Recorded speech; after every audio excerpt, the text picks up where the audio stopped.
என்னோட ரெகுலர் கஸ்டமரோட ஒரு ரீஆர்டர் தான் இது. எனக்கு வந்து பிளாண்டி வேணும்னு கேட்டிருந்தாங்க.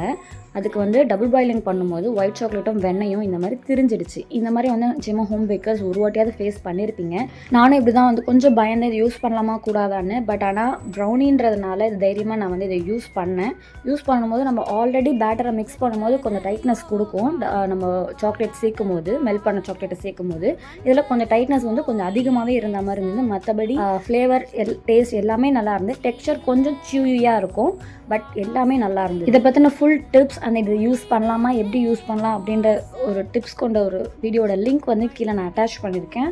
பிளாண்டி ரெசிபியும் ஒரிஜினல் ரெசிபியும் கீழே போஸ்ட் பண்ணியிருக்கேன். மறக்காமல் செக் பண்ணி பாருங்கள். இந்த மாதிரி சப்போஸ் ஹோம் பேக்கர்ஸ் நீங்கள் ஃபேஸ் பண்ணிங்கன்னா டபுள் பாயிலிங் பண்ணும்போது சாக்லேட் தனியாக வெண்ணெய் தனியாக இந்த மாதிரி திரிஞ்சிடுச்சு அப்படின்ற பட்சத்தில் நீங்கள் அதை ப்ரௌனியில் தாராளமாக யூஸ் பண்ணலாம். இந்த வீடியோ பிடிச்சிருந்தா மறக்காமல் சேனலுக்கு சப்ஸ்கிரைப் பண்ணி லைக் பண்ணிக்கோங்க. கீழே இருக்க லிங்க்கை ஓப்பன் பண்ணி பாருங்கள். தேங்க்ஸ்.